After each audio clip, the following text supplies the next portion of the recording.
país diferente. Muchas gracias. En el uso de la palabra, Brian Rojas, Harrison García del COE SENA, y se prepara Laura Ligarreto de la Universidad Nacional. Voy a tachar a... Bueno, muy buenas tardes. Un saludo a los integrantes de la mesa directiva, al senador Alexander López por citar este espacio y a los representantes, a la Cámara y senadores que hacen parte de este espacio. De igual manera a la señora ministra, a todos los estudiantes que a lo largo y ancho del país siguen esta transmisión, que tiene muchísima importancia y que espero que haga reflexionar a la ministra. Ojalá que los distintos espacios que se han dado pues permitan que el Ministerio de Educación reflexione y el gobierno reflexione con respecto a esta propuesta de proyecto de ley de reforma a la educación superior. También aprovechar este espacio para invitar a los compañeros, a los ciudadanos, no solo a los estudiantes, a los ciudadanos en general, a que hoy se sumen a la movilización que se ha orientado desde la MANE para que los estudiantes y la ciudadanía salga a movilizarse en contra de la reforma a la Ley 30 que se desarrollará en las horas de la noche a nivel nacional y en el cual el Comité de Estudiantes y Egresados del SENA con sus organizaciones a nivel nacional va a participar en contra de la reforma de educación superior y es la primera invitación que quiero hacer para que el pueblo se movilice hoy una vez más en contra de esta reforma. En segundo lugar, quiero hacer una reflexión en cuanto a las mentiras que el Ministerio de Educación plantea desde el mismo articulado y que se puede demostrar con los hechos en temas de educación superior en Colombia. En la exposición de motivos del proyecto de ley, en la parte de aseguramiento de la calidad, me va a permitir leer, dice: 7 años después de entrar en funcionamiento CONACES, todos los programas académicos que se ofrecen en el país, técnicos profesionales, tecnólogos, profesional universitario, especialización, maestría y doctorado, cumplen con las condiciones mínimas de calidad que certifica el registro calificado, a excepción de algunos programas del SENA actualmente en proceso de obtener dicho registro. Desde la exposición de motivos de esta propuesta de reforma a la educación superior, el Ministerio de Educación está reconociendo que está actuando de manera ilegal en el tema de educación superior en el SENA. En el SENA tenemos 277.000 cupos de educación superior. La ley plantea que el SENA puede hacer cursos de educación superior, aunque no es su misión, pero dice que tiene que hacerlo en el marco de lo que dispone la ley para poderlo hacer. Lo que dispone la ley en el decreto 1295 del 2010, por el cual se reglamenta la ley 1188 de 2011, que tiene que ver con el tema del registro calificado, dice: artículo primero, para ofrecer y desarrollar un programa académico de educación superior en el domicilio de una institución de educación superior o en otro lugar, se requiere contar previamente con el registro calificado del mismo. Para ofrecer y desarrollar, ministra. No dice que después se adjudicarán después de que los estudiantes ya hayan terminado el proceso de formación, como sucede en el SENA. Ministra, en el SENA hay 260 programas distintos de educación superior. De esos 260 programas se dictan en 117 centros de formación del país. El registro calificado dice que debe tenerse para el programa y para cada centro de formación. Eso nos pone en una cantidad inmensa de registros calificados, más de 1000 registros calificados que debería tener el SENA y solamente cuenta con 77 registros calificados en este momento a nivel nacional. Quiero hacer referencia a otra parte que plantea el mismo decreto reglamentario. Dice, artículo 2, la carencia del registro calificado no constituye título de carácter académico de educación superior el que otorgue una institución respecto de un programa que carezca de registro calificado. Es decir, en Colombia calculamos que a más de 1 millón de estudiantes que han pasado por el SENA estudiando cursos de educación superior, de técnico profesional y tecnólogo, sin contar con registro calificado, el SENA y el Ministerio de Educación les está mintiendo y, oh sorpresa, el Ministerio de Educación ha hecho caso omiso a esta denuncia que ha hecho no solamente el Comité de Estudiantes Egresados del SENA, sino también las organizaciones.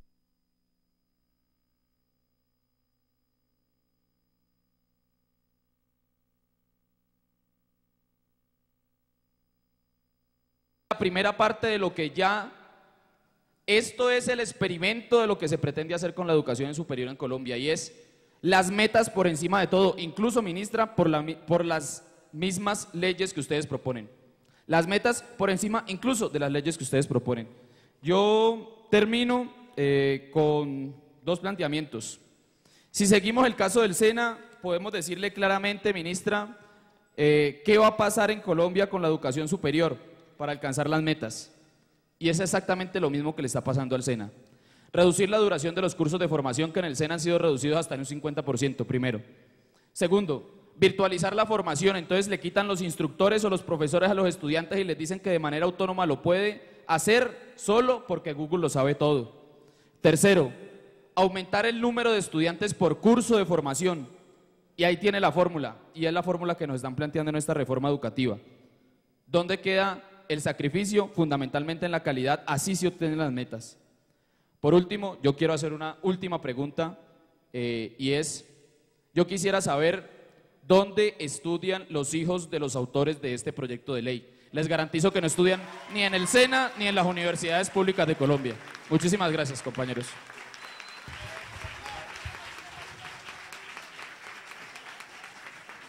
En el uso de la palabra, Laura Ligarretto, ella habla en representación, ella es estudiante de la Universidad Nacional y habla en representación de la Mesa Amplia Nacional Estudiantil, la MANE.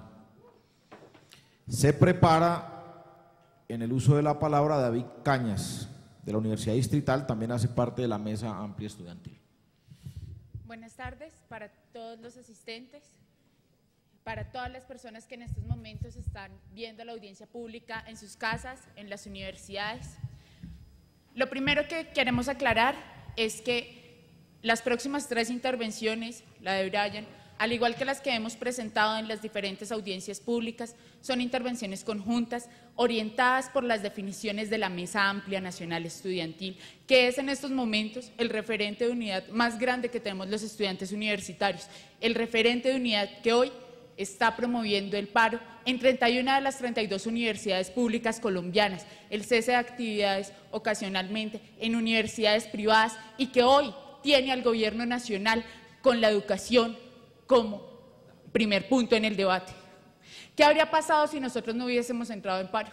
¿Hace cuánto no habrían aprobado este proyecto de reforma a la Ley 30? Por eso hoy nosotros venimos aquí como voceros de la Mesa Amplia Nacional Estudiantil a proponerle de nuevo al gobierno y a la sociedad colombiana que tal como nosotros leímos su proyecto de reforma, lean ellos nuestro programa mínimo para que se den cuenta que el nuestro es un debate puramente político, es un debate sobre un modelo de educación que no nos interesa negociar un pequeño artículo, una pequeña modificación, que no nos interesa que nos resuelvan las dudas, porque hoy aquí lo que nosotros estamos defendiendo es un nuevo modelo de educación acorde a las necesidades del pueblo colombiano.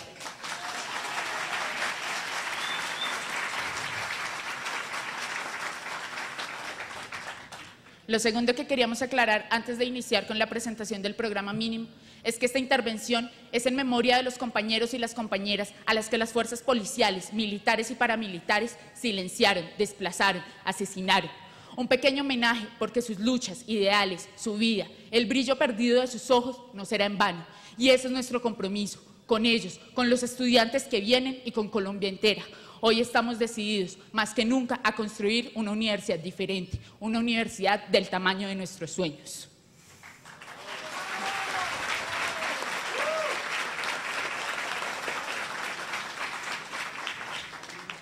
Como todos saben, nuestras voces se han levantado en contra del proyecto de reforma a la Ley 30, pero también lo hemos dicho en múltiples oportunidades, estamos en contra de la misma ley y estamos promoviendo nuestro programa mínimo. Este es un documento que hemos construido, pese al escepticismo de personas como el rector Moisés Basserman, a la voz de miles de personas, por ejemplo, de las 70.000 personas que participaron en la consulta universitaria, de las miles de personas que nos reunimos en las sesiones de la mesa, pero sigue siendo mínimo por 2 razones. La primera, porque creemos en una democracia real, en una democracia participativa, donde el grueso de los estudiantes tengan la oportunidad de retroalimentar ese pequeño primer insumo. Y segundo, porque los estudiantes universitarios hoy somos conscientes que ese programa es tan solo un primer paso, que nuestros ideales, nuestros sueños, nuestros anhelos solo tienen por límite la utopía. Y todo programa que podamos hacer se irá cambiando en cada momento histórico a la luz de los avances que vayamos teniendo. Está dividido en 6 ejes el programa. Yo haré referencia a algunos, mis compañeros complementarán 3 ejes en las siguientes intervenciones. Primero, sobre el tema de la financiación como responsabilidad del Estado. Nosotros sí seguimos firmes en que la educación es un derecho fundamental de la sociedad colombiana. ¿Y por qué defendemos esa categoría? La primera es porque la educación universitaria es el motor de la sociedad en sus diferentes ámbitos, pues permite generar procesos de crítica, proposición y debate argumentativo. En tal sentido, coartar la educación es coartar el derecho de la sociedad a avanzar. Es lo primero. Lo segundo, es un derecho social, un derecho fundamental de la sociedad colombiana, en tanto, a diferencia de lo que plantea el gobierno en su proyecto de ley, la educación no es un tema de vocaciones, la educación no es un tema de mérito propio, sino por el contrario es la cristalización de la construcción social de las personas. Y como se dijo en la audiencia pública anterior, nosotros estamos convencidos que quien más se beneficia de la educación universitaria es la sociedad en su conjunto.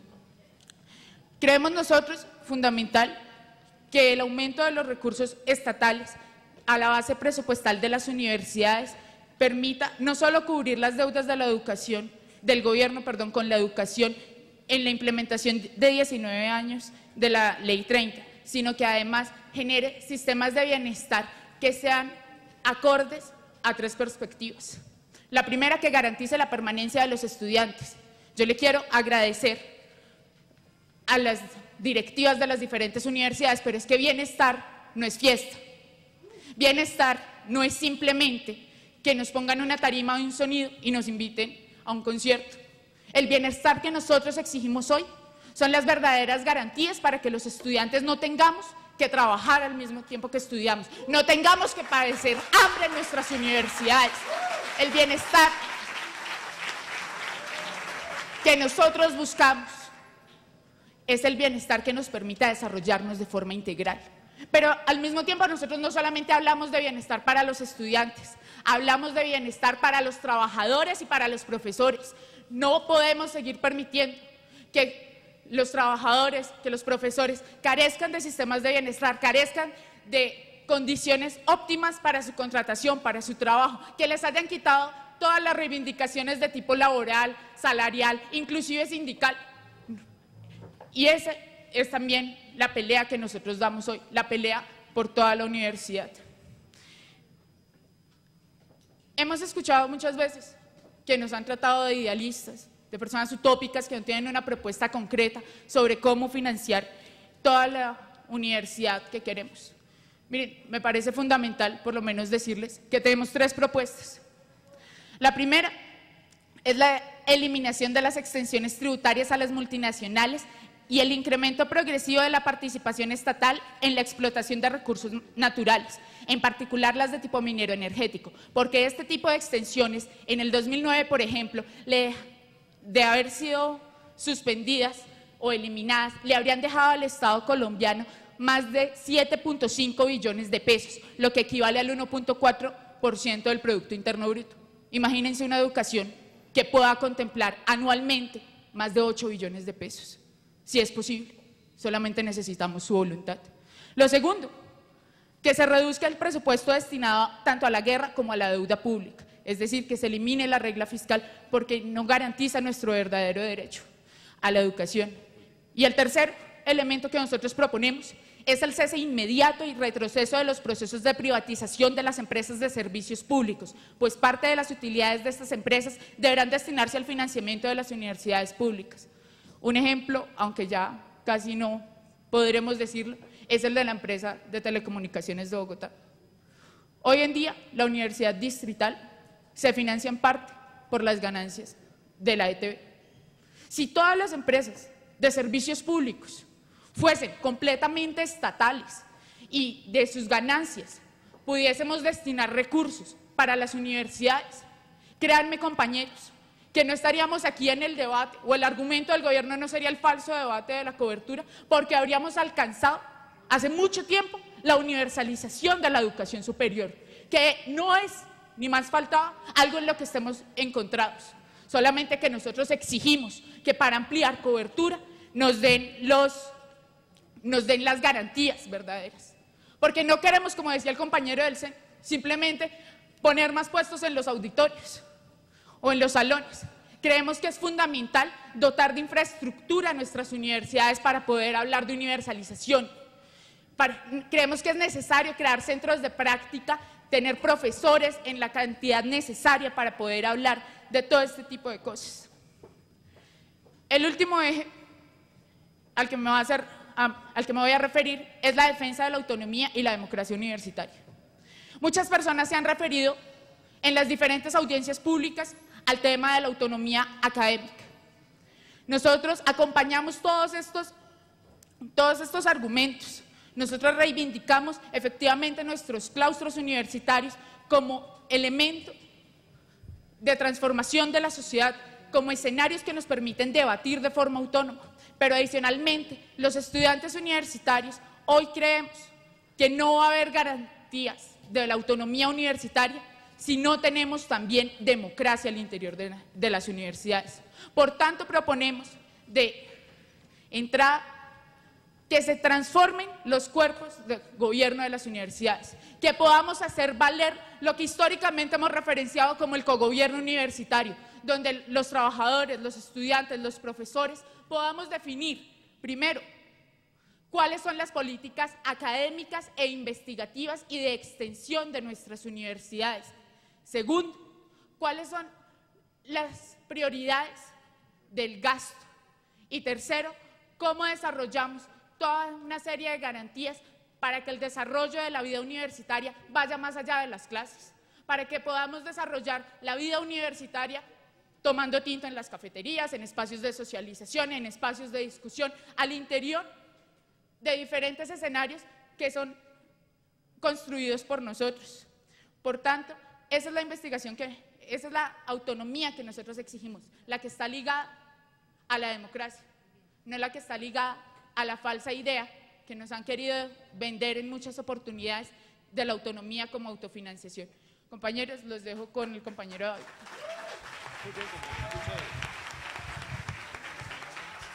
Bueno, en el uso de la palabra, David Cañas, él es de la Universidad Distrital y hace parte también de la Mesa Amplia Nacional Estudiantil MANE. Se prepara Óscar Aponte, también de la MANE. Bueno, primero que todo, buenas tardes a todos y a todas los que nos encontramos en este recinto acompañando la justa lucha estudiantil. Por otro lado, le quiero decir hoy a la ministra de Educación, nosotros tenemos propuesta y si no nos escuchan también tenemos protesta. Y en ese sentido vamos a seguir protestando hasta que este proyecto de reforma de la Ley de Educación se quite. ¿Listo? Entonces, continuando con la exposición de mi compañera, va a hablar sobre el eje 6 de nuestra propuesta, ¿cierto?, del programa mínimo de la MANE, donde hablamos de la construcción de una universidad relacionada con la problemática social de Colombia. Y acá nos referimos a que sí es posible crear una universidad donde se resuelvan los problemas del país y no necesitamos de multinacionales ni de importar modelos de educación de otros países que sabemos que acá no van a funcionar y de otros países donde esos modelos tienen en jaque también esos gobiernos y hay protestas estudiantiles las cuales también apoyamos y tienen nuestro fraternal saludo desde acá, desde Colombia. Entonces desde acá nosotros queremos un modelo de educación en el cual se liguen las necesidades más sentidas del pueblo colombiano, donde estas necesidades se resuelvan desde la academia y desde la universidad. Esas necesidades deben resolverse a través de lo que hemos pedido en varias universidades y de lo que se ha quitado, como son los hospitales universitarios. Un ejemplo de eso es la Universidad Nacional, donde por protestar pues les cancelaron semestre y vamos a seguir protestando. ¿Listo? Y lo reitero, vamos a seguir protestando. Entonces, en ese sentido, que a nuestros compañeros de medicina les cancelan semestre, pues todos nos unimos a ellos y los vamos a proteger. Así en todo el pueblo, con todos los estudiantes de la nación. De esta manera también queremos un pueblo desde las universidades y entendemos la extensión universitaria como una forma de llegar a la sociedad. Y en esta vía queremos que la extensión de la universidad se dirija a resolver los problemas del pueblo colombiano, ¿cierto? Que no sea solo un factor de algunos pocos, un foco de corrupción, y que no sea un factor donde la empresa privada o un monopolio de donde ustedes pretendan manejarlo. No vamos a dejar que eso siga sucediendo. En este orden de ideas voy a continuar y voy a ser reiterativo en algo que muchos ya han expuesto, y es en el artículo 1 y el artículo 2 de la reforma, ¿cierto?, del proyecto de reforma, donde se trae la educación como un servicio, donde ya no la convierten en un servicio. En el artículo 2, y lo cito, y regula la prestación del servicio público de la educación superior. Y eso es concreto, nos la siguen presentando como un servicio. Y acá es donde voy a algo, y es, si esto va a ser un servicio, y hay tantos estudiantes de bachillerato graduándose, y hay poco acceso a la educación superior, porque es evidente que hay poco acceso, y con el proyecto de ley ya hemos demostrado con creces en las anteriores intervenciones, en los anteriores debates, que no hay forma de ingresar y que los recursos que piensan destinar son insuficientes. Y si son insuficientes para ampliar la cobertura, y para lo demás, ni se diga. Entonces, en este orden de ideas, no podemos empezar a hablar de un servicio público sin un derecho fundamental, y vamos a seguir defendiendo la educación superior y el modelo de educación en Colombia como un derecho fundamental para el conjunto de la sociedad.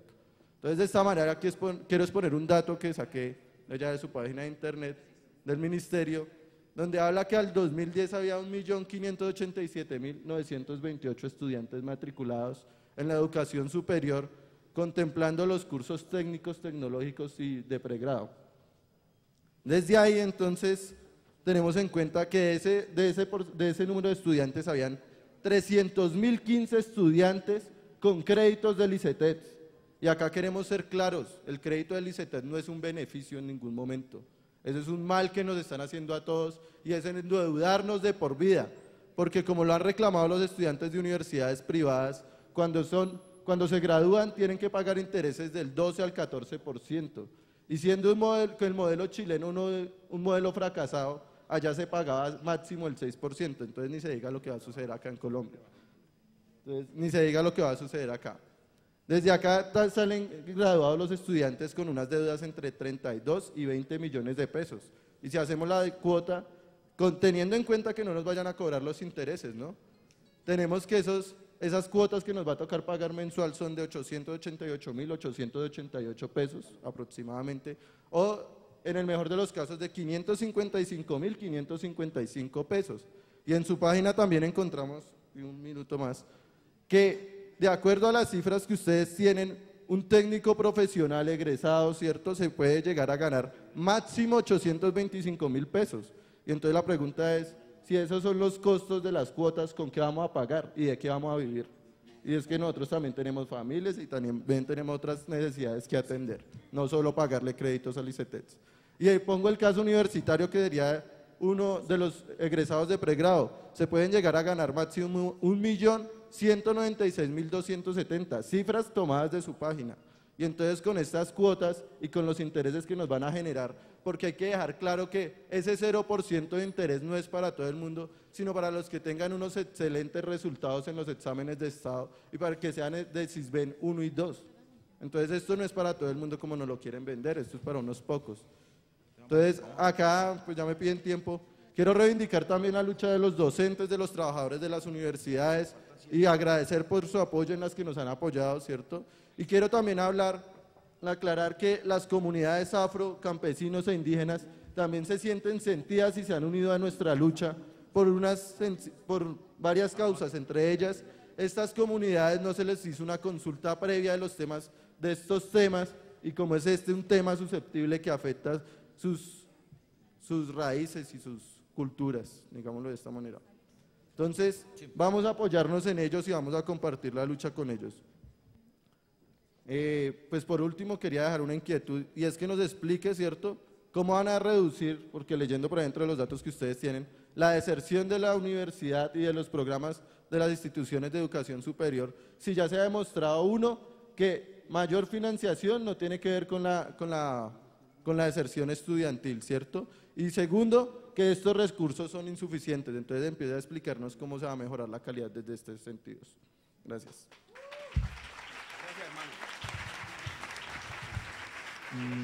En el uso de la palabra, Óscar Aponte del MANE, y se prepara Juber García de Univalle. Necesitamos que seamos precisos en el tiempo, porque la audiencia termina a las 6 de la tarde. Entonces les pedimos allí todo el apoyo. Vamos a escuchar también la ministra dentro de este tiempo, y la idea entonces es que podamos ser muy precisos. Óscar, por favor. En primer lugar, que me presento, Óscar Aponte, vocero distrital de la Mesa Amplia Nacional Estudiantil. Quería presentar un fraternal y combativo saludo a los compañeros padres que nos vienen acompañando el día de hoy, a los compañeros trabajadores, estudiantes y demás personas que se han sumado en la lucha que en este momento levanta el movimiento estudiantil, pero fundamentalmente el conjunto del pueblo colombiano. Había preparado un poco una explicación y algo de caracterización de por qué el TLC sí se relaciona con el proceso de reforma a la educación superior, pero desafortunadamente por tiempo no lo puedo esbozar del todo. Quería dejar un par de puntos. En primer lugar, ¿sí?, el TLC, con los puntos que tiene ya aprobados desde el 2006 por el Congreso de la República de Colombia, pone algunos puntos que ya da una transformación completa al país, ¿sí?, en términos de que ahonda el proceso de reprimarización de la economía colombiana, de que su rango de legalidad será cercano al de la Constitución, es decir, ¿sí?, que nos aclare también eso la señora ministra, el señor viceministro, que no puede haber una ley que saque Colombia que esté por encima del Tratado de Libre Comercio, ¿sí? Además de algunos punticos como que se define el territorio nacional con menos elementos que los que aparecen en la Constitución, desaparece suelo, subsuelo, aguas marítimas y demás cosas, ¿sí?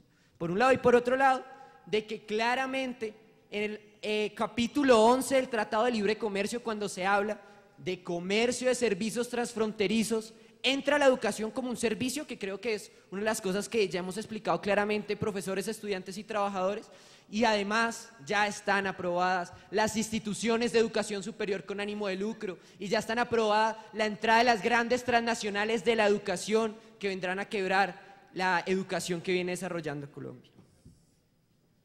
Además, complementando un poco lo que decían ahorita los compañeros en términos del programa mínimo que hemos levantado los estudiantes, quería también hacer esta intervención recordando al compañero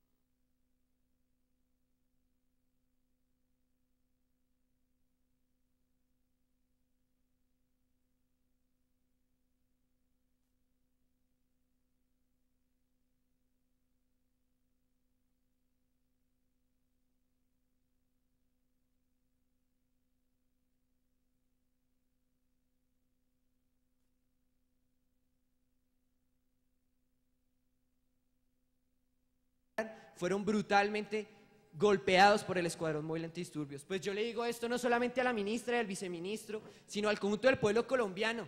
Si ustedes nos cierran las universidades, pues nosotros les cerramos las calles, nosotros les paralizamos las ciudades, porque esta reforma no va para ningún lado.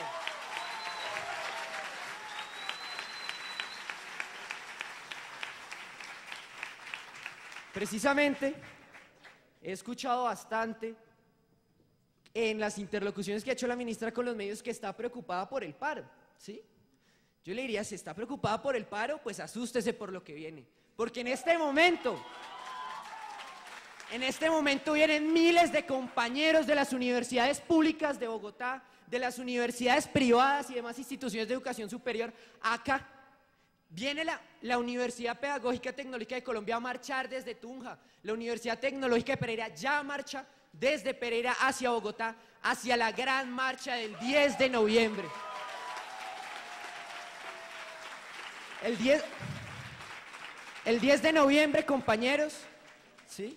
Nos vamos a tomar la ciudad de Bogotá. Y no solamente los estudiantes, porque va a ser una gran marcha nacional, estudiantil y popular, en la que, para que sepan, ya estamos hablando con sectores camioneros, ya estamos hablando con taxistas, con profesores y trabajadores del conjunto del pueblo pobre y la clase trabajadora colombiana.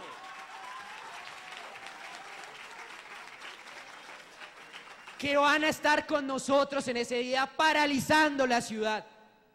Por último, ¿sí?, quería tocar dos puntos bastante concretos, ¿sí?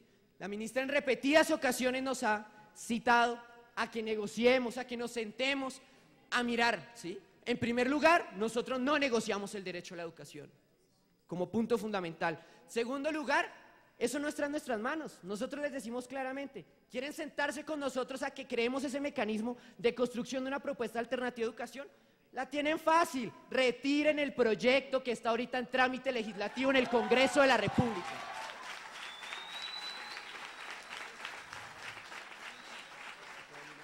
Y para que sepan, compañeros, desde la Mesa Amplia Nacional Estudiantil citamos al Ministerio de la Educación y en nombre propio a la ministra de Educación María Fernanda Campo, al viceministro de Educación Javier Botero, al presidente de la República Juan Manuel Santos, a un debate público el día de hoy en la Universidad Central a las 8 de la noche, en la que pretendíamos precisamente mostrar cuáles son las diferentes posiciones que se han logrado construir alrededor de esa propuesta de educación que propone el gobierno y qué es lo que decimos nosotros.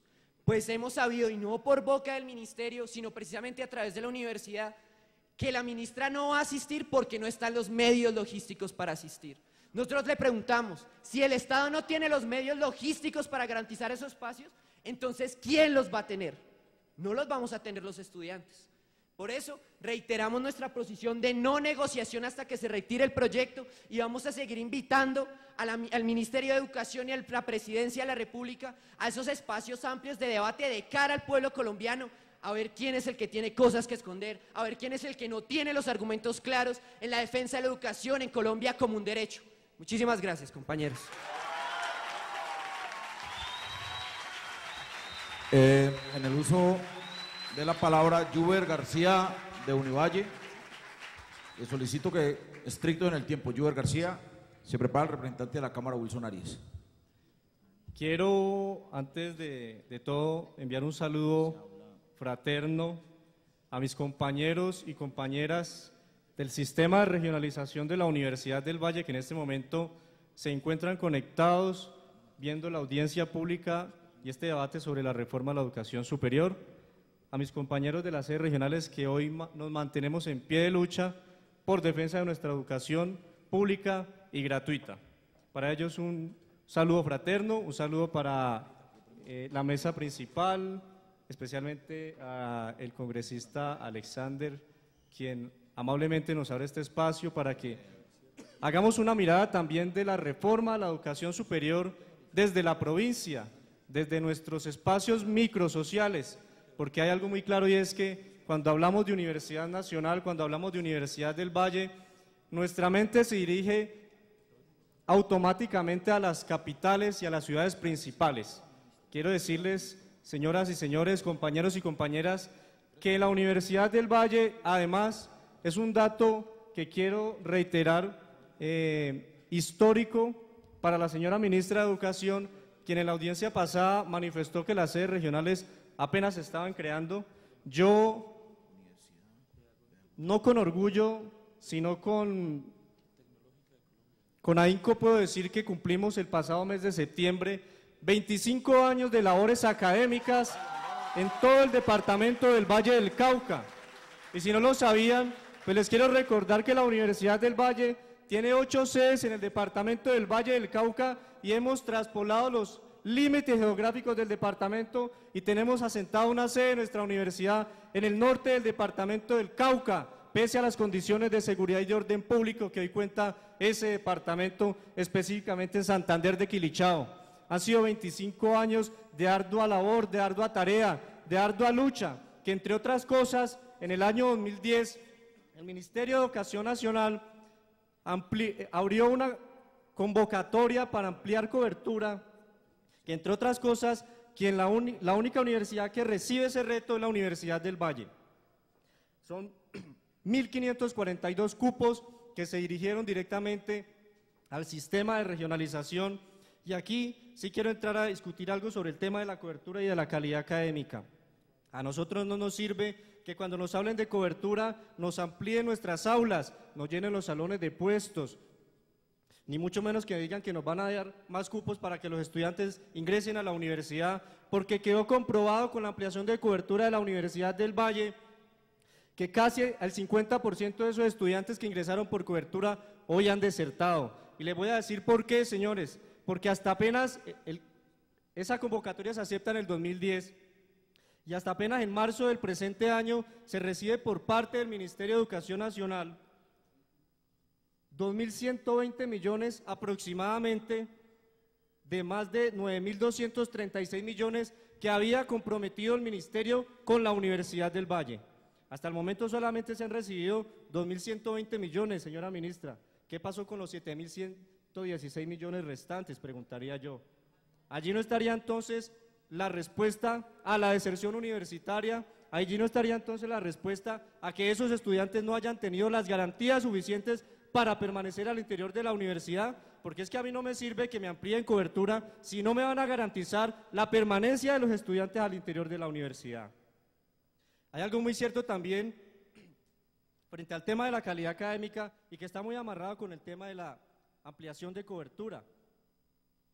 Son limitados los recursos que tenemos al interior de nuestra universidad y son el 50% de la base presupuestal que tenemos, recursos que asigna la nación, y el otro 50% tenemos que rebuscárnoslos por fuera, es decir, vendiendo servicios. Eso de entrada ya está privatizando la universidad y está convirtiendo nuestra alma mater en empresas prestadoras de servicios, y nosotros entonces pasamos de llamarnos estudiantes a pasar a llamarnos clientes de una empresa prestadora de servicios. Paulatinamente nos han privatizado la universidad, y frente al tema de la autonomía universitaria y de los derechos humanos, yo sí quiero decir una cosa, y es que ¿qué hace la fuerza pública al interior de los campus universitarios? ¿Qué hacen los miembros de la fuerza pública persiguiendo a los estudiantes? Yo sí quiero dejar una cosa clara, no solamente al gobierno nacional y a la ministra, sino al país, y es que esta movilización nacional ha sido completamente pacífica, ha sido completamente en paz. Y eso lo digo ¿por qué? Porque es que todavía está en la impunidad el asesinato del compañero Johnny Silva de la Universidad del Valle, todavía está en la impunidad el asesinato de Julián Hurtado, todavía está en la impunidad el asesinato de Catherine Soto en San Cipriano, que vulgarmente el ejército la viste camuflado y militar y se la presenta al país como un falso positivo. Eso hoy es lo que nos tiene que mover a nosotros como estudiantes universitarios, el manifestarnos pacíficamente. Lo digo también porque sí podemos ser consecuentes con las marchas pacíficas, sí podemos ser consecuentes con la paz, a pesar de que hace unos años se le intenta quitar a los desplazados de Carimagua sus tierras para entregárselas para palmiculturas multinacionales. Sí podemos ser consecuentes con nuestras marchas pacíficas, a pesar de que todavía, en vez de entregar a la justicia penal militar a estos asesinos de las vidas, a estos asesinos de estudiantes, a estos asesinos de las marchas, de las voces y de las protestas sociales pacíficas, se le ascienden a rangos de generales de la patria, y hoy salen a la televisión a decir con orgullo que pertenecen a las Fuerzas Armadas cuando nos han asesinado al interior de nuestros campus estudiantes. Para no ir muy lejos, entonces, quiero reiterar que me duele encontrarme todavía en mi universidad, la Universidad del Valle, a don Wilman Silva, padre de Johnny Silva, quien todavía me dice que le duele encontrarse el asesino de su hijo en las puertas de la universidad, y el gobierno no ha hecho nada sobre ello. ¿Por qué entonces nos vienen a decir que nos van a garantizar autonomía, que nos van a garantizar las protestas en las calles, cuando todos los días vemos que se nos violan sistemáticamente nuestros derechos como estudiantes? La ministra en la audiencia pasada decía: salgan, protesten, manifiéstense, que el Estado les va a garantizar a ustedes la seguridad. Eso es completamente falso, porque hemos visto, y la historia así lo ha demostrado, que todavía hay muchos casos impunes de estudiantes que han muerto en las luchas, que han muerto en las universidades, y eso no se ha solucionado. Yo sí quiero entonces cerrar diciendo una cosa muy clara y muy puntual. El presupuesto que hoy tenemos en las universidades no satisface nuestras necesidades como alma mater. hay algo muy claro y es que el bienestar, como lo decía la compañera de la MANE hace un momento, va más allá de que nos pongan un transporte, va más allá de que nos den un almuerzo, va mucho más allá de que nos garanticen una movilidad. Hoy en nuestra universidad solamente se destina para el sistema de regionalización, y es un dato muy claro, menos del 1% de la base presupuestal de la Universidad del Valle. Eso deja ver claramente que no tenemos ninguna garantía ni para los estudiantes ni para los profesores, que entre otras cosas son contratados a través de fundaciones y no a través de la universidad. Son profesores hora cátedra, que les voy a contar para finalizar. Se ganan 19.000 pesos por una clase en la universidad. Eso no es justo para un docente que está trabajando, entre otras cosas, por amor al arte, que más que por ganar un sueldo. Muchísimas gracias. En el uso de la palabra, el representante de la Cámara, el representante de la Cámara, Wilson Arias, que también hace parte de la Comisión Sexta de Cámara y también es ponente del proyecto de ley del gobierno. Se prepara Víctor Panche de la Facultad de Medicina. Un momentico, representante. Se prepara Víctor Panche de la Facultad de Medicina de la Universidad Nacional. Gracias. Saludo a la mesa. Realmente, a la altura de la sucesión de audiencias que se han presentado, resulta muy significativo el debate, podrían abundarse en documentos y en razones. Yo, con todo respeto, quiero ofrecerle a la comunidad educativa, pero también a la ministra, documentos que no son míos. Después de la audiencia anterior, se han producido varios que me parece que son muy útiles, que dan alcance, ministras, a los debates incompletos de las anteriores, a los que usted, saludo, ha estado presente. Uno, por ejemplo, ecos de una audiencia pública, Leopoldo Molina Ruiz. Les doy el crédito además, pero me parece que es democrático ofrecérselo a la ministra y al país. Dos, de Jorge Aristizábal sobre aspectos financieros de la reforma. Tres, por mencionar alternativas a la Ley 30 y al Proyecto Santo en materia de financiación de la educación superior, Jorge Armando Rodríguez, quien hiciera ministra la presentación anterior del Centro de Investigaciones para el Desarrollo. Y uno que está aquí presente, Daniel Munevar. Ministra, a raíz de su intervención anterior, Daniel Munevar se fue, hizo un esfuerzo muy grande para intentar volver cifras el debate con usted. Le recomiendo que lo escuche, que lo atienda. Hay una presentación y espero que pueda Alexander López, Daniel, poder hacer su presentación aquí. No quiero agotarlos más, pero con ello quiero significar que hay varias propuestas. Voy a reivindicar otras que no son nuestras. Una, Joaquín Camero presentó en la Comisión Sexta una propuesta adicional a la que ha presentado aquí el movimiento estudiantil con lujo de detalle. Es decir, las cifras, la propuesta han sido de dominio público y de debate en la academia, ministra, pero también en instancias del Congreso de la República. Uno no entiende por qué no se escuchan. Entonces, de las varias propuestas, Joaquín Camero proponía $1 por barril, ministra, $1 por barril de petróleo exportado con destino a la educación. Se ha propuesto aquí el tema de regalías, que me parece que es absolutamente ajustado, con base en las discusiones que ha hecho Salomón Kalmanovich sobre el tema, donde dice que buena parte del déficit colombiano se ocasiona en las llamadas zonas económicas especiales de exportación y en los contratos de estabilidad. Se ha propuesto el exdirector del Banco de la República, que no el Polo Democrático, que no el movimiento estudiantil. Nosotros solamente hacemos eco de esa propuesta, que se elimine, ministra, con lo cual se da renta, pero cuando es el movimiento estudiantil el que ha hecho una propuesta tan seria, aquí sustentada, creo que no hay mucho más que agregar. Nosotros modestamente lo que hacemos es recoger ese clamor estudiantil que, ministra, se lo reitero, ha sido presentado en 2 oportunidades al Congreso de la República. De modo que lo que tenemos que concluir, ministra y apreciados compañeros, es que el problema es de una decisión política. Hay una decisión política de no agregarle más recursos a la Ley 30. Hay una decisión política de ignorar estas varias propuestas que han sido presentadas. Yo no quiero hacer demagogia ni congraciarme con la ministra, pero le quiero decir, ministra, usted presentó algunas propuestas a la Comisión Sexta que fueron rechazadas por el alto gobierno.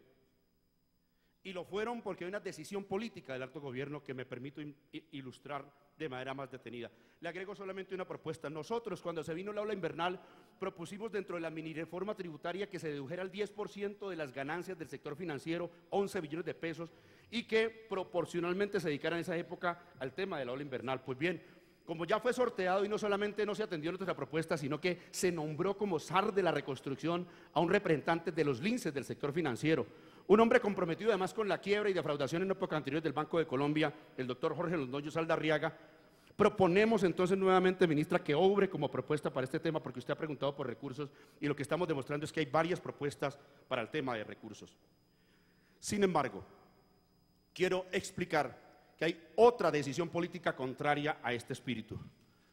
La decisión política del gobierno en estos momentos es atender el proyecto del Consejo Privado de Competitividad en Colombia que acaba de proponer ministra, exactamente lo contrario. La propuesta de estos señores es que se disminuya la tasa del impuesto de renta del 33% al 20%. Es decir, los sectores más poderosos del país reclaman disminución de recursos, de rentas, de impuestos. Pero ha propuesto también, ojo, estudiantes y familias, porque quiero explicar la consecuencia desde el punto de vista económico elemental. Ha propuesto también que se extienda el IVA en su base gravable para los artículos que hoy cotizan 0% de IVA y se ponga el 12%, ministra. Esa es la propuesta que discute en estos momentos el ministro de Hacienda con el Consejo de Competitividad, es decir, exactamente lo contrario de lo que aquí ha sido un clamoroso solicitud demostrada con cifras. Es decir, la estructura tributaria del país, que cada vez recae más sobre los impuestos indirectos que pagamos todos los colombianos, se aumenta en beneficio y a riesgo de que no pierdan más ganancia los impuestos directos, que como todos sabemos, los aportan sobre todo los poderosos por la vía de impuesto al capital, al patrimonio, a la renta, a la ganancia. Son esos exactamente los que se disminuyen y los que Calmanovis y otros han solicitado sean incrementados en lugar de desmontarse. Pero, ¿cuál es la consecuencia concreta? Yo deploraría que Daniel no pudiera presentar sus cifras ahora, Daniel Munévar. Si no es así, intentaremos que sea por otra vía, pero lo quiero decir. ¿Qué significa eso desde el punto de vista de lo que ya ha sido ampliamente demostrado? Es decir, el proyecto del gobierno es soportar sobre el subsidio de la demanda por la vía del crédito cada vez más la financiación. Si eso es así, ¿cuál es el escenario que expresa a las familias?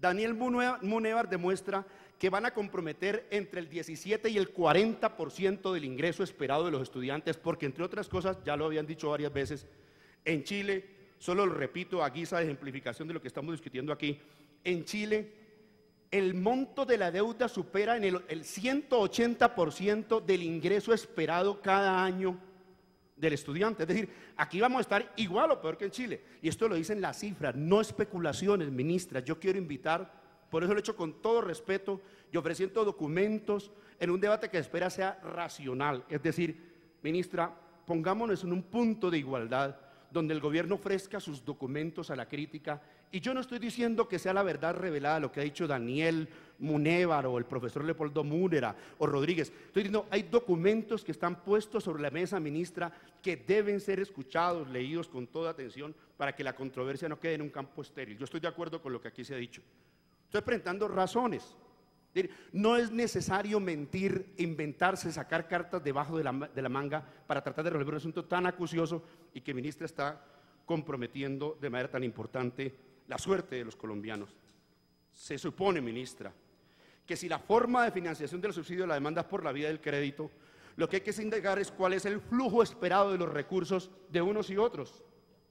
Pues bien, aquí lo que va a ocurrir es lo siguiente: las familias endeudadas van a tener hijos que se endeudan para estudiar, salen y obtienen un empleo basura, como lo recomendó también el Consejo Nacional de Competitividad Privado, empleo basura, ley de primer empleo, entre otras, y cada vez el coste del crédito va a pesar de manera más gravosa desde el punto de vista de la paga que tienen que hacer los estudiantes. Yo me limito, ministra, en este aspecto a señalarlo y le voy a entregar con todo respeto y comedimiento un documento a usted, el único que le voy a entregar, que es, si los estudiantes no me lo... ya me lo devolvió. Que es, invito a leerlo, la edición del 29 de octubre del seminario británico The Economist, que dice, no solo deuda, la siguiente gran burbuja crediticia. Ministra, nos han dicho que no hablemos tanto de Chile, hablemos de Estados Unidos, 2 o 3 cifras solamente. Yo no me voy a poner a leerlo todo. Quiero decirle, ministra, de acuerdo con las cifras del Banco de Reserva Federal de Nueva York, lo dice este semanario, que no nosotros, en estos momentos el costo de los préstamos, prácticamente impagos en gran parte, que comprometen 1/3 de los estudiantes que están en estos momentos egresados, y el 70% de los que abandonan y quedan endeudados, está comprometiendo cerca de 980.000 millones de dólares en los Estados Unidos. Eso, ministra, se acerca bastante al monto de lo que fue la crisis hipotecaria, con un agravante. En la crisis hipotecaria, a la gente, cuando no puede pagar, se le amenaza con quitarle la casa. ¿Qué le quitan al estudiante cuando ha estudiado? ¿Qué le quitan? ¿Le quitan el cartón? ¿Le quitan el conocimiento? No, le quitan la casa del papá, que es el único que le sirve de fiador. Esa es la realidad, ministra. El futuro de las familias colombianas está plenamente comprometido en este proyecto, ministra. Le paso las cifras con todo respeto y finalmente, porque el tiempo apremia, le hago una invitación. Yo creo, de verdad, ministra, primero quiero expresar mi respeto por su presencia aquí. Quiero saludarlo y pienso que es un acto valiente que usted asista a estos escenarios, se lo quiero decir en la diferencia. Pero también quiero señalar, permítame, quiero hacer una invitación. Sin ganadores, ministra, sin perdedores, sin ganadores y sin perdedores. Retire el proyecto, ministra, ¿verdad? Discutamos en otro ambiente, es posible, ministra. Yo sé que usted lo puede hacer, ministra. Yo estoy seguro, de verdad, verdad. Y comparto, ministra, retire el proyecto. Y segundo, no sigamos avergonzando al país. En la comisión, las únicas 2 opiniones contrarias que esperemos se vuelvan mayoritarias sobre la base del diálogo racional, las únicas 2 posiciones contrarias son las de Carlos Amaya y mi persona. Lamento que ya haya ido el doctor Edilberto Caicedo, creo que estaba por aquí. Es un hecho muy lamentable desde el punto de vista de la democracia que los 3 coordinadores designados no haya uno solo de los que se nos oponemos al proyecto. Yo creo que esto es un acto que avergüenza al país, por lo cual anunciamos, ministra, nos han invitado a algunas reuniones, digamos, donde podamos discutir un ambiente por fuera de la comisión estos asuntos. Nosotros hemos dicho que aceptamos la invitación, pero si no se corrige la terminación, Carlos y yo no vamos a ir a ese escenario, ministra. Muchas gracias. En el uso, mire, le voy a solicitar, quedan tres personas por intervenir. A los 5 minutos vamos a retirar la sonido para escuchar a la ministra, ¿correcto? No, 3 intervenciones. Víctor Panche, de la Facultad de Medicina de la Universidad Nacional, y se prepara Álvaro Morales, vicepresidente de FECODE. ¿Listo? Víctor no está. Álvaro, por favor. Y se prepara Luis Carlos Eli, de la Universidad Industrial de Santander.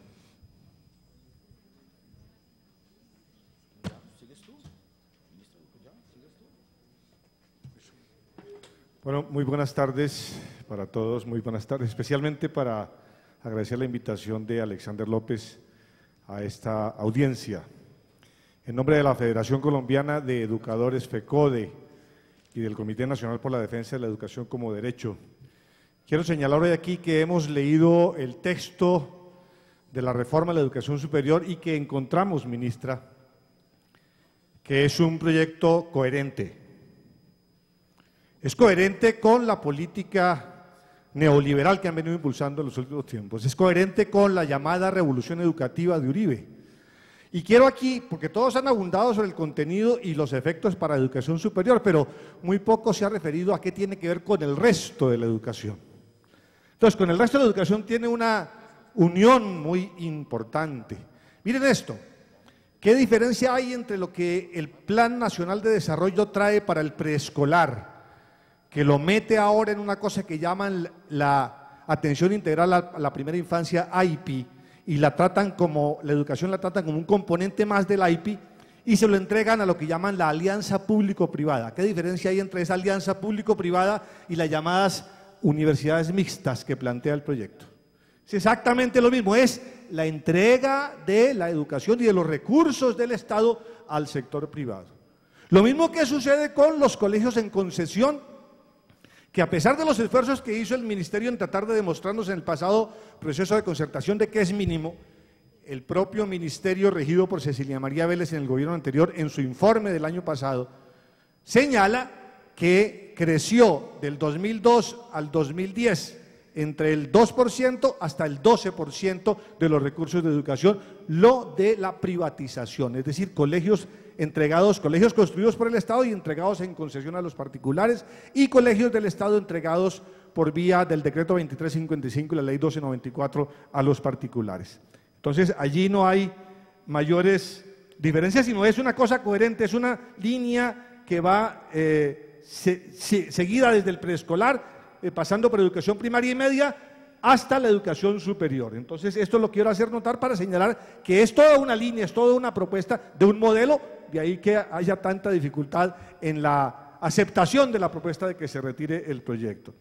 El otro elemento es un elemento educativo que quiero hacer notar, que lo he dicho en un video a través de la Federación Nacional de Profesores Universitarios. Los contenidos educativos están también involucrados. Hoy en día no es la ciencia, hoy en día no es el saber, ahora son las competencias lo que tienen fijado para todos los estudiantes, desde el preescolar hasta la educación superior, hasta los posgrados. Las competencias, es decir, el saber hacer en contexto, que es lo que llaman ahora, es para servirle a las multinacionales, preparación de obreros calificados para servirle a las multinacionales a través de los tratados de libre comercio. Es el aspecto predominante hoy en los contenidos de la educación. Nos sustituyeron la ciencia, nos sustituyeron el saber por las competencias, y lo que mide eso son los estándares. Al carajo la autonomía, porque los estándares dicen si vale o no vale la educación que se ha dado. Los exámenes ICFES, las pruebas ECAES, las pruebas saber, están diciéndonos todos los días qué es lo que debe traer la educación y estar al servicio de quién. Esa es una diferencia fundamental con la educación que a mí me tocó, en donde todavía había algo de ciencia.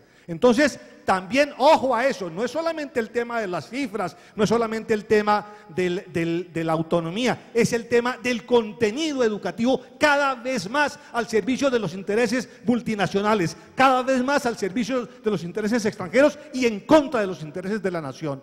Por eso desde la Federación Colombiana de Educadores hemos determinado claramente, hoy estamos en una Junta Nacional, por eso nos demoramos en llegar aquí, pido excusas al presidente de la audiencia, y es que estamos determinados a acompañar esta lucha de los estudiantes universitarios, que el próximo 10 de noviembre los maestros colombianos, los 320.000 maestros colombianos, estaremos también allí en esta pelea. Así saquen una directiva ministerial que le diga a los rectores,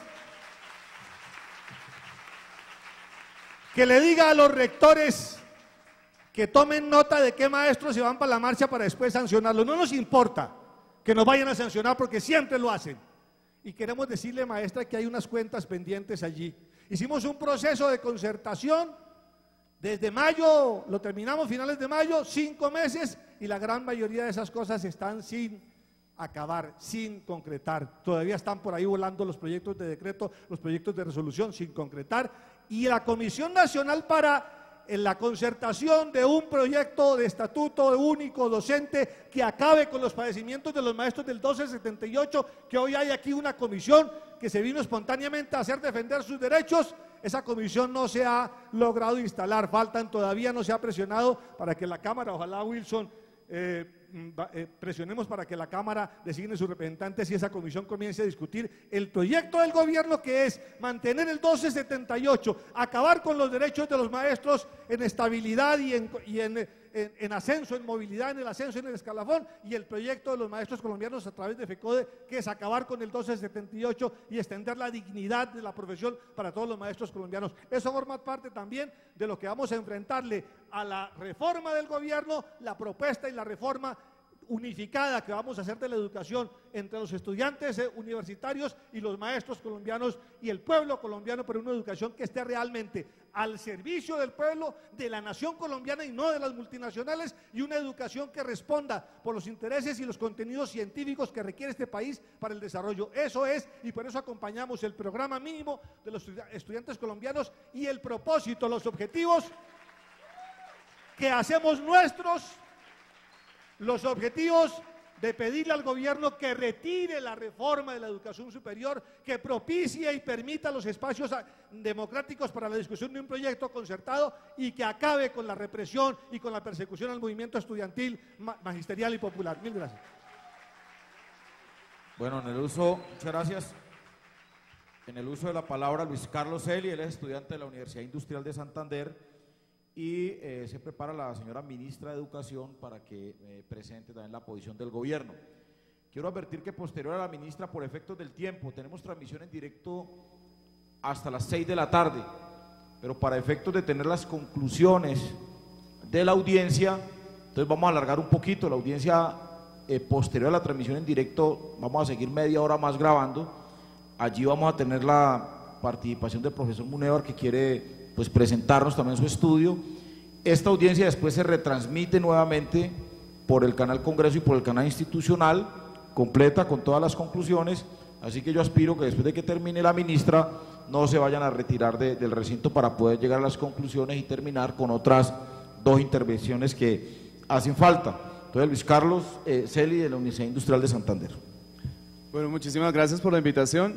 Lo primero es saludar a la mesa de la audiencia pública, en especial al senador Alexander López Maya.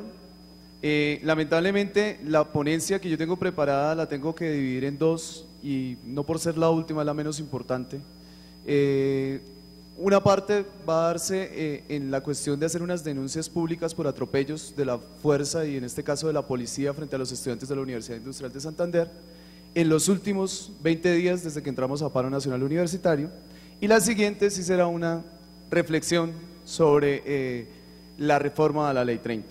Entonces quisiera empezar por decirle a la señora ministra que la educación no es un derecho, es un derecho y no es un privilegio. Y así tengamos que salir a las calles, a mover a todos los movimientos sociales y obreros, estamos dispuestos, si es necesario, para hacer defender este derecho, parar a este país. Eso quiero que lo dejemos en claro. Por eso los estudiantes de la Universidad Industrial de Santander, tal vez impulsados por sus antepasados comuneros y la revolución que ellos llevaron a cabo, o tal vez por nuestros padres de la patria, el día 11 de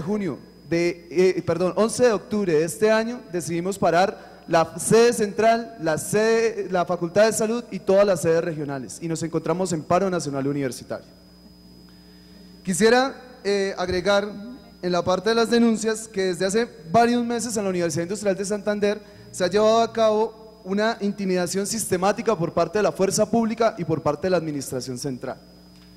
Caso de esto es que desde el 15 de junio la Universidad Industrial de Santander se encuentra militarizada. Tenemos al SMAT en la puerta de la entrada, tenemos agentes de civil dentro de la institución, tenemos múltiples cámaras dentro y fuera de los edificios, tenemos micrófonos, tenemos agentes encubiertos y agentes en las entradas de la universidad. Pero el problema no radica ahí, el problema es que en los últimos días, después de que se declaró el paro nacional universitario en la Universidad Industrial de Santander, se han venido viendo una serie de agresiones por parte de la Policía Nacional.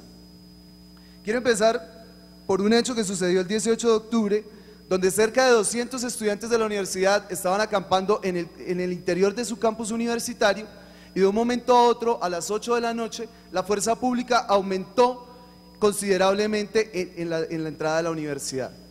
Inmediatamente llamamos al vicerrector administrativo, y el vicerrector administrativo advirtió que por cuestiones administrativas ningún estudiante podía estar dentro de la institución después de las 10 de la noche. Y nos recalcó de manera enfática que le dijera a mis compañeros, porque yo fui el que realicé la llamada, que salieran de la institución para evitar problemas. Los compañeros tuvieron que salir obligados prácticamente para no poner en riesgo su integridad física y su vida, ¿sí? Y llevaron a cabo este mismo campamento en la entrada a la universidad. Desde ese día hemos realizado lo mismo en el campus central. El día 19 de octubre aparece un panfleto con una amenaza de muerte a los estudiantes de la Universidad Industrial de Santander, sede Málaga. Un panfleto de manera anónima, pero un panfleto que básicamente dice que quien proteste o quien llegue de Bucaramanga o quien proteste de esa sede va a terminar muerto. Esto ya está en manos de las autoridades competentes.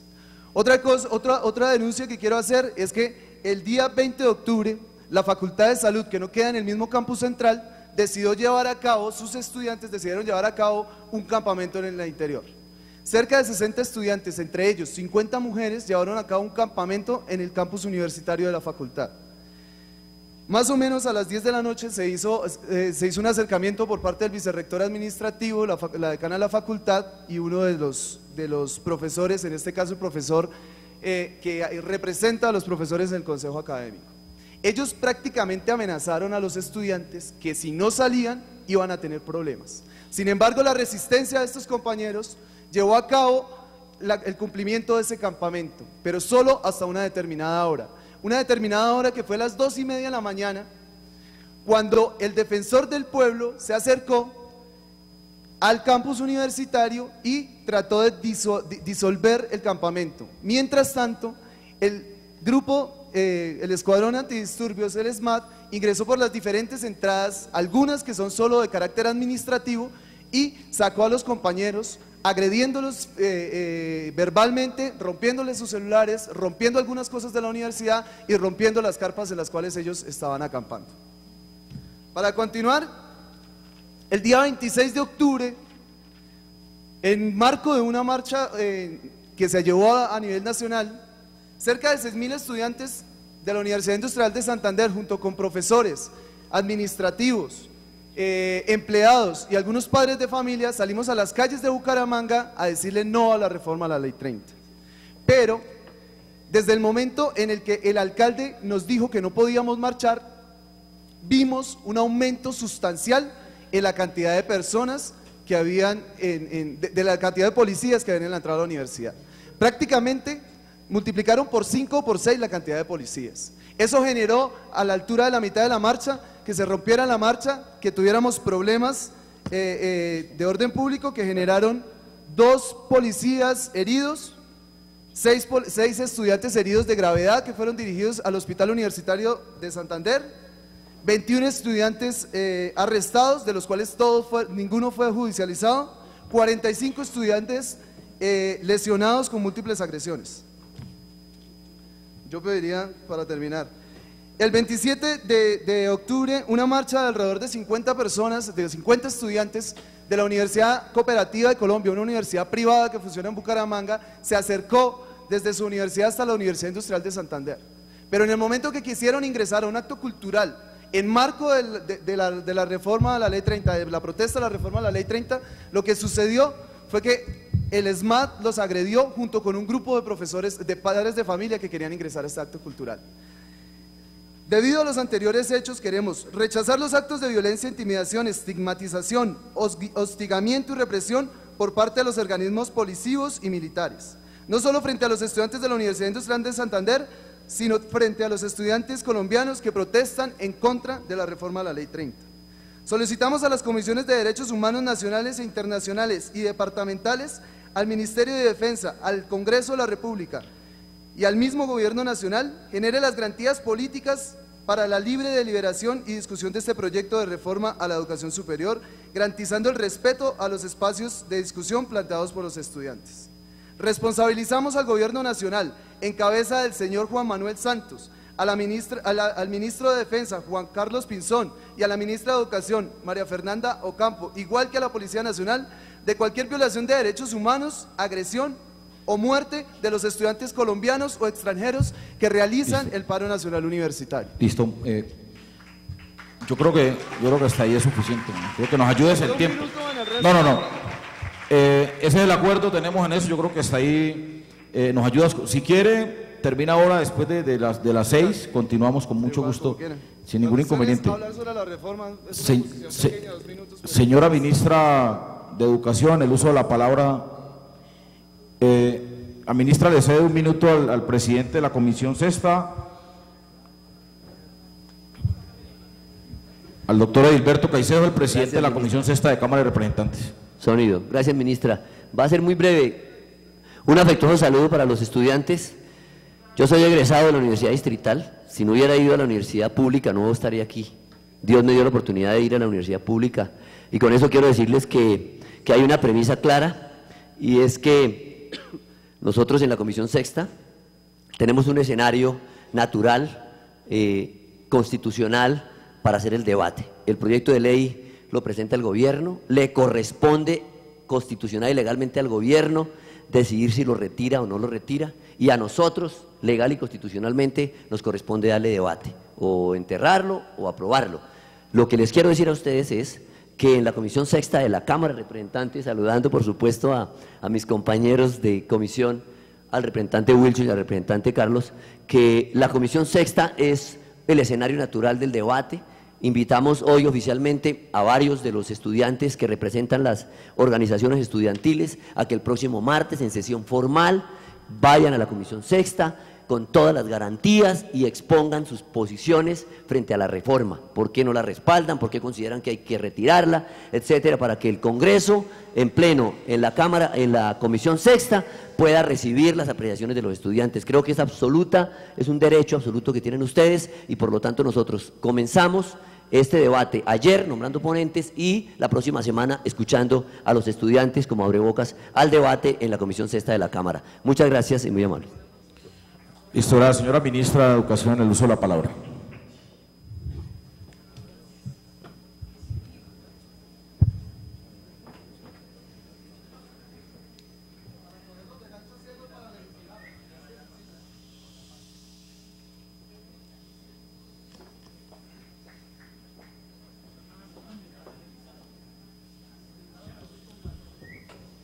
Bueno, muy buenas tardes a todos. Quiero primero que todo agradecerle al senador Alexander López que hubiera convocado esta audiencia pública con una amplia participación de los estudiantes que hoy nos acompañan aquí y también representantes de otros estamentos estudiantiles. Saludo también a los parlamentarios que nos acompañan, al presidente de la Comisión Sexta, al doctor Wilson Arias y a todos los que nos están escuchando y viendo en la tarde de hoy. Quiero primero que todo compartir con todos ustedes y sobre todo con los padres de familia, con los estudiantes que nos están viendo a través de los medios de comunicación, por qué el Gobierno Nacional toma la decisión de revisar de forma integral el funcionamiento y la forma como opera la educación superior. Porque partimos de la base, como ustedes bien lo han dicho, que la educación es un derecho. Y cuando uno mira los estudiantes que hoy están estudiando en un programa, en una carrera de educación superior, llega uno a la conclusión de que ese derecho no está llegando plenamente a nuestros jóvenes. La situación que hoy tenemos es aproximadamente hay 1.800.000 jóvenes estudiando una carrera a nivel de pregrado o a nivel de posgrado, pero allá afuera tenemos 620.000 jóvenes que todos los años se nos están graduando de bachilleres y el número es creciente y de ellos solamente una tercera parte logra ingresar a una carrera profesional en el año siguiente, otra tercera en el segundo año y hay una tercera que nunca ingresa a la educación superior. Y como si esto fuera poco, tenemos más de 3 millones de jóvenes que en los últimos 10 años terminaron su bachillerato y no pudieron seguir estudiando. O si ingresaron a una carrera de educación superior, desertaron del sistema. Entonces el país tiene una deuda social con esos jóvenes, con ellos y con las futuras generaciones. Por eso tomamos la decisión en el gobierno del presidente Juan Manuel Santos de revisar integralmente la educación superior en Colombia. ¿Con qué propósito? En primer lugar, para mejorar la calidad de la educación, porque nada genera más inequidad que una educación de mala calidad. Entonces buscamos con esta reforma mejorar la calidad de la educación en todos sus niveles, a nivel técnico, a nivel tecnológico y a nivel universitario. Lo segundo, buscamos generar condiciones de acceso para que especialmente los jóvenes de menores recursos en Colombia puedan acceder a una educación de calidad. Y no solamente que accedan, sino que no nos deserten del sistema. Como bien lo han dicho varios estudiantes, uno de los problemas serios que tenemos en el sector es el alto nivel de deserción. Pues bien, esta reforma tiene diferentes estrategias que buscan acompañar a esos jóvenes estudiantes para que no nos deserten del sistema. En tercer lugar, buscamos nosotros poner a tono la educación superior con las demandas que tenemos a nivel regional, a nivel de nuestros pueblos, de nuestros municipios, de nuestros departamentos, del país, en un mundo cada vez más global, para que podamos formar esos seres humanos de forma integral, esos profesionales íntegros que puedan desarrollar su propia vida, desarrollar su propio proyecto de vida y que por supuesto tengan las competencias que requieren para insertarse en el mercado laboral y tener unos ingresos dignos para ellos y para sus familias. Y buscamos también mejorar los principios de buen gobierno y de rendición de cuentas. Yo me voy a referir entonces algunas de las críticas o las críticas más recurrentes que se hacen con respecto al proyecto de reforma que ya fue radicado, el proyecto de ley 112. Y lo primero que quiero decir es que este proyecto no nos lo sacamos nosotros de la manga, de manera súbita llegamos nosotros al Congreso a radicar un proyecto de ley de reforma a la educación superior. No, desde el Ministerio de Educación Nacional lideramos, el señor viceministro de Educación Superior y yo, todo un proceso de discusión pública. Y fruto de ese proceso de discusión pública, realizamos 28 foros regionales. Y no fueron precisamente en los lobbies de los hoteles, ni en centros de convenciones, no. Fueron realizados en universidades, en instituciones técnicas y tecnológicas, públicas y privadas. Y producto de esa discusión pública con la comunidad académica, con el sector empresarial, con organizaciones sociales, si ustedes comparan la versión original del proyecto con el proyecto 112 que fue radicado en el Congreso de la República, encontrarán ustedes que Listo. más del 60% Ministra, del articulado fue modificado. Ayúdeme un segundo. Venga, yo le pido el favor a la audiencia que escuchemos con toda tranquilidad. Yo creo que se trata de eso, de que nos escuchemos. Es la idea, escuchemos cada una de las apreciaciones y en cada uno de los escenarios se van a ir dando claridades, pero yo solicito que guardemos el respeto como debe ser en eso. Ministra, por favor, continúe. Bueno, muchas gracias. Entonces, eso demuestra la comparación entre la versión original del proyecto y la versión definitiva que se radicó en el Congreso, que sí escuchamos, que sí atendimos los argumentos que fueron sólidamente presentados y que contribuían todos a fortalecer nuestro sistema de educación superior, para que la educación fuese vista como un derecho. Y además algo muy importantísimo, la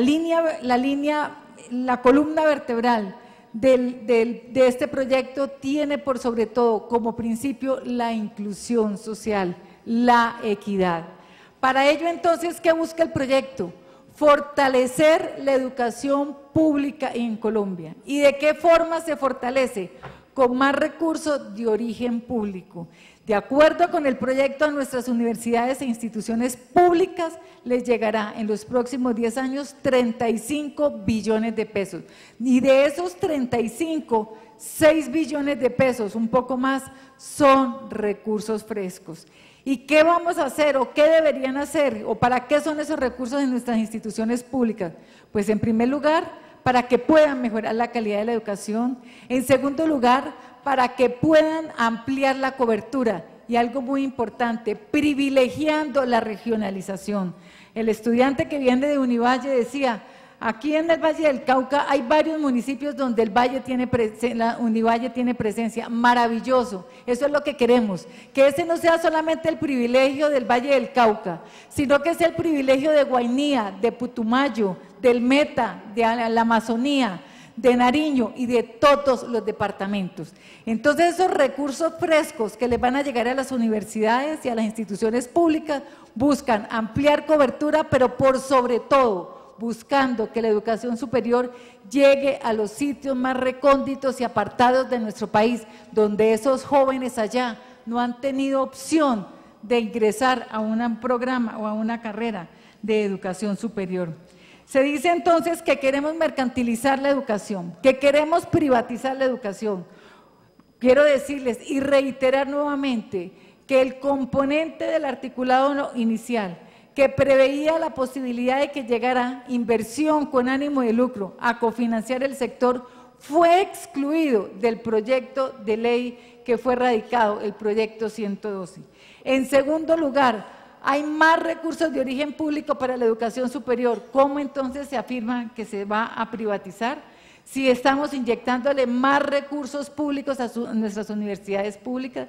En tercer lugar, se prevé más recursos públicos de otras fuentes de financiamiento. La ley de regalías, el 10% de ello irá para ciencia, innovación y tecnología, eso es 1 billón de pesos, donde nuestras universidades y centros de investigación tendrán grandes posibilidades de formular proyectos y de ejecutar varios de esos proyectos en beneficio de las regiones.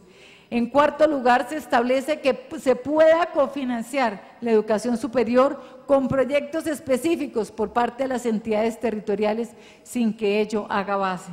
Entonces, en conclusión, más recursos públicos de distintas fuentes de financiamiento para nuestras universidades públicas.